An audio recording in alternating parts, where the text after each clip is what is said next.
India is a country of 1.4 billion people, an economy of $3,700 billion, with a market cap of 3,800 billion. New India is aspirational, new India is progressive. India is adding billionaires every year. और ये तो बस शुरुआत है, क्योंकि जिंदगी की असली उड़ान बाकी है। जिंदगी की असली उड़ान बाकी है, सफर के कई इम्तिहान बाकी है, और अभी तो नापी है मुट्ठी भर जमी हमने, अभी तो सारा आसमान बाकी है। गुड मॉर्निंग, नमस्ते, आदाब। Thank you so much AFM for having me here today. और मैं बात करूंगा इन बिलियंस के पीछे हमारे लिए क्या है, हमारे MFDs के लिए क्या है। जो लोग भी पिछले 20 सालों से इस मार्केट में हैं, उन्होंने देखा होगा कि पिछले 20 सालों में मार्केट ने लगभग 17%, 17% के रिटर्न्स दिए हैं, और इंडेक्स 20 टाइम्स हो गया है। निफ्टी और सेंसेक्स 20 टाइम्स हो गया है। और जो लोग ने इन्वेस्टमेंट किया है या फिर करवाया है, उन्होंने देखा होगा कि कुछ फ्लैक्सी कैप्स ने 19% का रिटर्न दिया, और आपका क्लाइंट का वेल्थ 30 टाइम्स, 35 टाइम्स हो गया। और जिन्होंने मिड कैप में इन्वेस्टमेंट करवाया है, इट्स नॉट वर्किंग, यस, जिन्होंने मिड कैप में इन्वेस्टमेंट करवाया है, वहां पे लगभग 22 से 23% का रिटर्न बना है, और वेल्थ 40 टाइम्स, 45 टाइम्स हो गया है। इसके पीछे क्या हुआ? इंडिया को लगभग 56 साल, 56 ईयर्स लगे 1 ट्रिलियन का इकोनॉमी बनने के लिए। 2003 में हमारा इकोनॉमी 0.6 ट्रिलियन का था, और अभी 3.7 ट्रिलियन का इकोनॉमी है। पिछले 20 सालों में 6 गुना हो गया है। और NAVs और मार्केट भी आपने अभी देखा, थोड़ा कनेक्ट करिएगा प्लीज। और ग्लोबल GDP में हम लोग अगर देखें तो हम लोग एक्चुअली टीना फैक्टर देख रहे हैं, देयर इज नो अल्टरनेटिव। हमारा इकोनॉमी वर्ल्ड में सबसे तेजी से ग्रो कर रहा है। मार्केट कैप और नॉमिनल GDP का आप डेटा देखिए। US नॉमिनल GDP 2.6 ट्रिलियन और market cap 45 trillion. India 3.7 trillion, GDP 3.7 trillion का मार्केट कैप। और ये पीरियड हम सब लोगों ने जिया है। हर एक सेगमेंट में हम लोगों ने देखा कि किस तरीके से तरक्की हुई है। पिछले 20 सालों में energy, basic materials, vehicle sales, air travel, export, हर चीज में हम लोगों ने कंपाउंडिंग देखा है, राइट? अब बात करेंगे कि इस दौरान MFDs के लिए क्या हुआ, हमारा जर्नी कैसा रहा। मैंने ये इंडस्ट्री ज्वाइन किया 2008 में। 2008 का पीरियड ग्लोबल फाइनेंशियल क्राइसिस का था। सबसे पहले मैंने देखा ग्लोबल फाइनेंशियल क्राइसिस।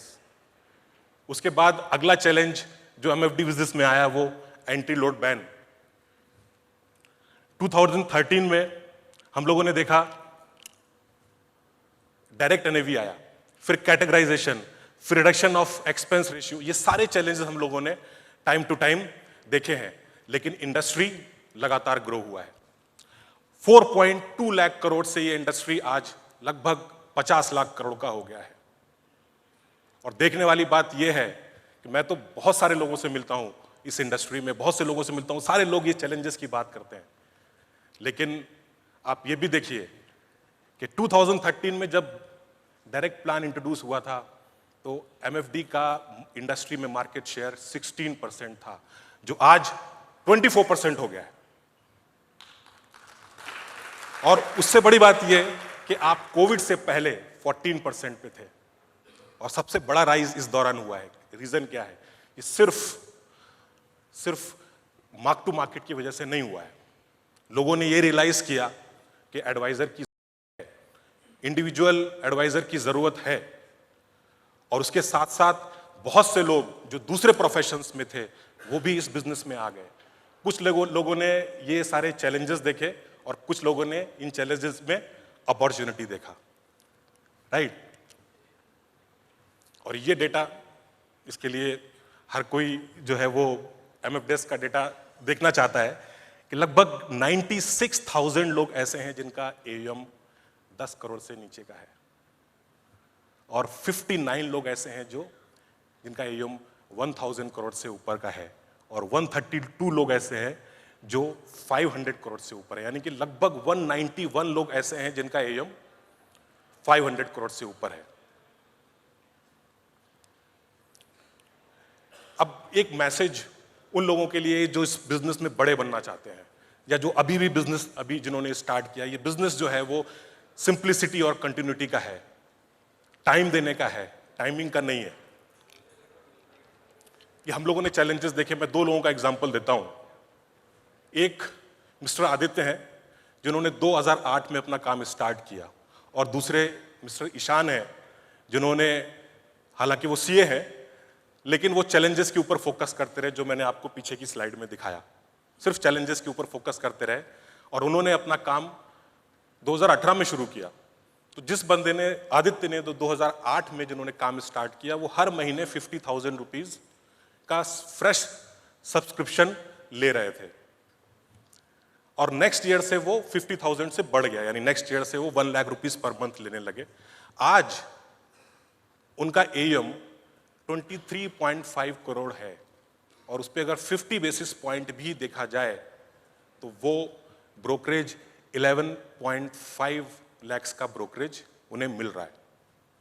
और वहीं पे जो CA थे, उन्होंने सारे चैलेंजेस जब अलग हो गए और ग्रोथ देखा, तो 2018 में इस मार्केट में आए, और उन्हें हर महीने के महीने 2 लाख रुपीज का सब्सक्रिप्शन मिला, और नेक्स्ट ईयर से वो हर महीने 1 लाख बढ़ा के 3 लाख मिलने लगा, और इस तरीके से बढ़ता गया। आज उनका AUM 3.5 करोड़ है, और उनका ब्रोकरेज कितना है? 1.7 लाख। तो जिस तरीके से हम लोग SIP समझाते हैं, time is important then timing, वो समझाते हैं, वो हमारे बिजनेस पे भी लागू होता है। ये बिजनेस पूरा सिंप्लिसिटी और कंटिन्यूटी का है। यहां पे कंपाउंडिंग दोनों तरफ से काम करती है। हम लोग क्या समझाते हैं? Rule of 72। रूल ऑफ 72 का मतलब, आप रेट ऑफ रिटर्न से 72 को अगर डिवाइड करेंगे तो आपको नंबर ऑफ ईयर्स पता लग जाएंगे जितने साल में पैसा डबल हो रहा है, राइट? तो अगर 12% का रिटर्न, 12% का रिटर्न आपको मार्केट से मिलता है, तो 72 divided by 12, that means 6 years में आपकी वेल्थ कंपाउंड हो जाएगी, डबल हो जाएगी, आपके क्लाइंट की वेल्थ कंपाउंड होगी, और आपका AUM भी डबल होगा, राइट? लेकिन हमारा काम सिर्फ पैसा डाल के और स्कीम के रिटर्न को देखने का नहीं है। हम रेगुलरली अपने क्लाइंट से मिलते रहते हैं और एडिशनल परचेज भी लेते रहते हैं, और अगर ये एडिशनल परचेज 12% का है पर ईयर, तो ये कंपाउंडिंग फिर 24% से होगी, और 3 साल में आपके क्लाइंट का वेल्थ डबल, आपका AUM डबल। तो ये चीज इस तरीके से काम करती है। उसके लिए AMC, डिस्ट्रीब्यूटर और इन्वेस्टर तीनों को साथ में काम करना होता है। और अपॉर्चुनिटीज, मुझसे पहले भी आलोक सर ने ये चीज बताई, कितनी बड़ी अपॉर्चुनिटी है। 143 करोड़ पीपल, लगभग 61 crore pan card, 8.3 crore registered tax payers, और म्यूचुअल फंड के KYC कितने हैं? सिर्फ 3.7 करोड़। कितना बड़ा अपॉर्चुनिटी है।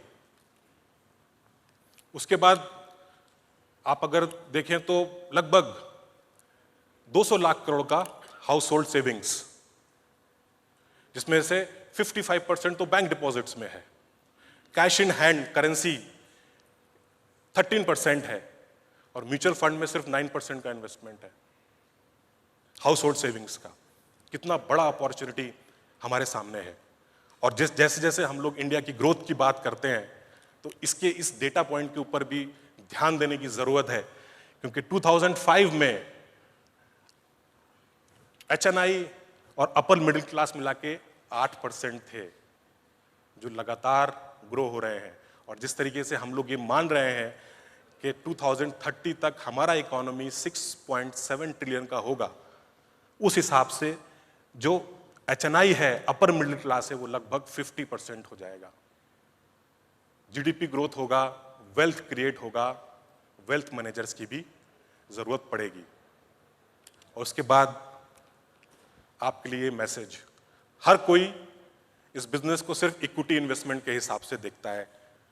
1,15,000 MFDs हैं, उनका एवरेज देखा जाए तो 67% पैसा सिर्फ इक्विटी स्कीम्स में है। लेकिन जो बड़े लोग हैं वो थोड़ा अलग बिहेव करते हैं। आप देख सकते हो इस डेटा में, जिनका AUM 100 करोड़ से नीचे है वो लोगों का 72% इक्विटी में है, 72% इक्विटी में है।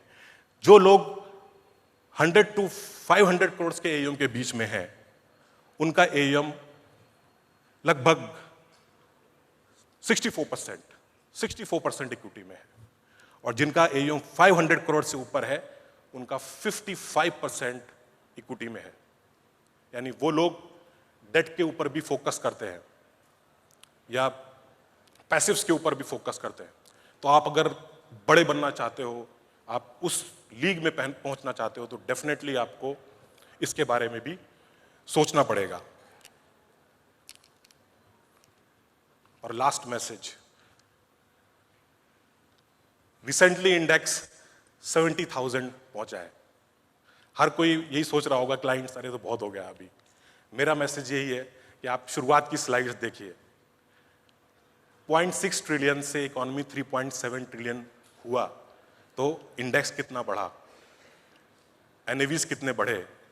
और यहां से आपको 70,000 का इंडेक्स ना देख के 70 ट्रिलियन का इकोनॉमी देखना चाहिए। और ये बिजनेस जो है वो बहुत सिंप्लिसिटी का है, कंटिन्यूटी का है, और आपको लगातार इसमें डेडिकेशन के साथ काम करना है। और एक मैसेज कि मैं कहाँ रुकता हूँ अर्शो फर्श की आवाज से, मैं कहाँ रुकता हूँ अर्शो फर्श की आवाज से, मुझे जाना है बहुत दूर हद परवाज से। Thank you so much.